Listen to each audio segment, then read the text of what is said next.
Welcome to mega 9 TV.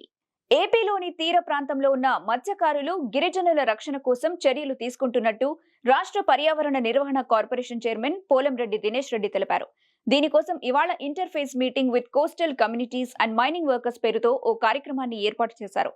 ఇందులో Gudur MLA పాశం సునీల్ కుమార్ తో కలిసి ఆయన పాల్గొన్నారు. పర్యావరణ పరిరక్షణపై పూర్తి స్థాయిలో పనిచేయాలని, భావితరాలకు మంచి పర్యావరణం అందించాలనే ఉద్దేశంతో తనకు చంద్రబాబు, పవన్ ఈ బాధ్యత అప్పగించారని పోలంరెడ్డి తెలిపారు. లోకేష్ ఆలోచనల మేరకు పర్యావరణ పరిరక్షణ ఒక లక్ష్యంగా పనిచేస్తున్న ప్రభుత్వ లక్ష్యాన్ని చేరుకోవడానికి తన వంతు కృషి చేస్తానన్నారు.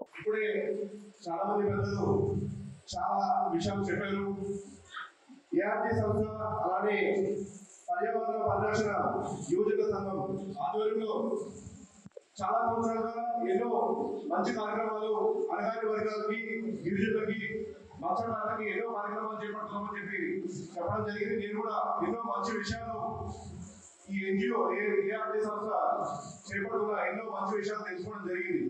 గతంలో ఏఆర్టీ సంస్థ ద్వారా అలానే పర్యావరణ పరిరక్షణ యువజన సంఘం ద్వారా మత్స్యకారులు అలానే గిరిజనులకి వలలు కానివ్వండి, పడవలు కానివ్వండి, అలానే జీవన పరిమాణాలు పెరగడానికి అవసరమైన అన్ని వసతులు కల్పించామని చెప్పడం జరిగింది. అలానే పక్క గృహాలు, పాఠశాలలు రీమోడలింగ్ చేయడం కానివ్వండి, అలానే అంగన్వాడీ భవనాలు, అలానే సామాజికంగా అణగారిన వర్గాలు ముందుకు సాగడానికి అవసరమైన ఎన్నో కార్యక్రమాలు ఎన్జిఓ చేపట్టడం జరిగింది.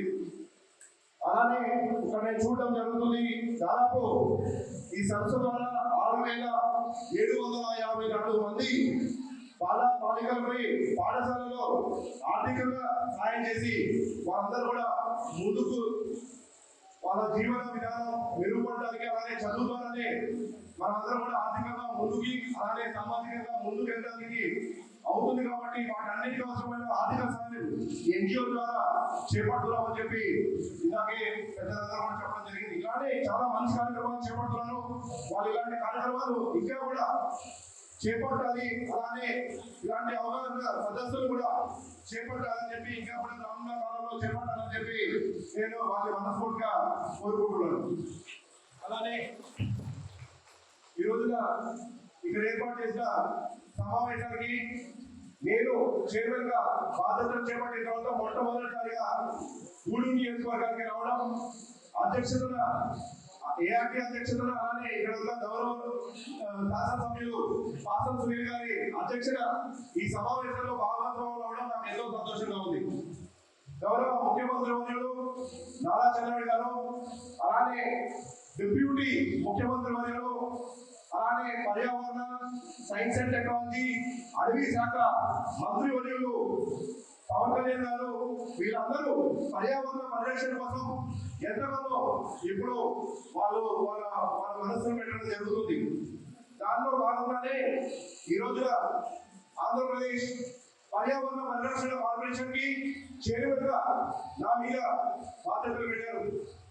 యువ నాయకులు, యువకుల అధినేత మా అన్నగారైన నారా లోకేష్ గారు, మంత్రి వర్యులు, ఆయన కూడా పర్యావరణ పరిరక్షణ కోసం ఒక ప్రత్యేకమైన ప్రణాళికను రూపొందించి ఆ లక్ష్య సాధన కోసం ఎటువంటి సాయం కావాలన్నా సాయాన్ని నేను అందిస్తానని చెప్పి నన్ను ప్రోత్సహిస్తూ చైర్మన్ గా నా పేరు ప్రమోట్ చేసి చైర్మన్ గా నాకు అవకాశం కల్పించినందుకు ఆయన కూడా ప్రత్యేకంగా నేను కృతజ్ఞతలు తెలుపుకుంటాను. ఏ లక్ష్యంతో అయితే ముఖ్యమంత్రి వర్యులు నారా చంద్రబాబు గారు, అలాగే ముఖ్యమంత్రి వర్యులు అయిన పవన్ కళ్యాణ్, మంత్రి వర్యులైన నారా లోకేష్ గారు ఏ లక్ష్యంతో అయితే నాకు ఈ బాధ్యతలు అప్పచెప్పారో ఖచ్చితంగా ఆ బాధ్యతని నిర్వహిస్తానని చెప్పి ఈ సభాముఖంగా నేను తెలియజేస్తున్నాను.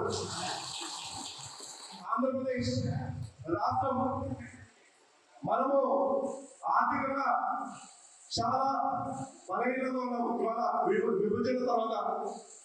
కానీ మనకి ఆంధ్ర రాష్ట్రానికి చాలా మంచి సంపద ఉంది. ఒక పక్కన మంచి పంట పొలాలు మరి పండుతాయి, అలానే మనకి పెద్ద తీరం ఉంది.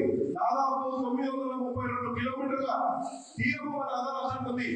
ఈ తీరం మీద అటు సముద్రంలో కానీ కానివ్వండి, అలానే అక్కడ ఉన్న చెరువులో చాలా మంది అలగాని వర్గాలు, మత్స్యకారులు, గిరిజనులు అటు ఇంగ్లాండ్ ఏదైతే మనకి చెరువులు ఉంటాయో చెరువు కానివ్వండి, అలానే అక్కడ ఉన్న ఈ కాలువ కానివ్వండి, అలానే సముద్రంలోకి మత్స్యకారులు చాలా మంది వేటకెళ్తారు.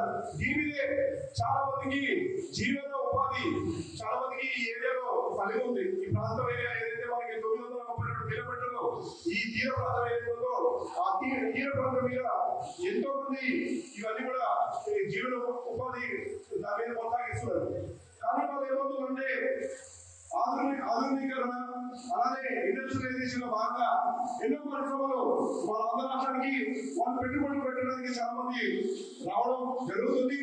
దానివల్ల ఉపాధి అవకాశాలు కూడా చాలా మంది యువతకి పెరుగుతుంది. ఖచ్చితంగా రానున్న 5 ఏళ్లలో నారా లోకేష్ గారు ఏదైతే ప్రామిస్ చేశారో 20 లక్షల ఉద్యోగ కల్పన లక్ష్యంగా ఈ కూటమి ప్రభుత్వం పనిచేస్తుందని చెప్పడంలో నాకు ఎటువంటి సందేహం లేదు. ఇప్పటికే చూసాం చాలా కంపెనీలు ఎంఓయూ చేసుకుంటూ ఆంధ్ర రాష్ట్రంలో పెట్టుబడి పెట్టాలి, నారా చంద్రబాబు గారు ముఖ్యమంత్రిగా ఆయన ఆధ్వర్యంలో ఇక్కడ మంచి ఫెసిలిటీస్ కల్పిస్తారని చెప్పి ఒక నమ్మకంతో అందరూ కూడా ఇవన్నీ కూడా పెట్టుబడి పెడుతున్నారు. అయితే ఈ పరిశ్రమలన్నీ పెట్టుబడి పెట్టడం బాగుంది, కానీ ఈ పరిశ్రమ నుంచి వచ్చే వ్యర్థాలు అలానే ఈ ప్రాంతంలో ఎక్కువగా ఇందాక అందరూ చెప్పారు, ఈ ప్రాంతంలో ఎక్కువగా గనులు ఉంటాయి.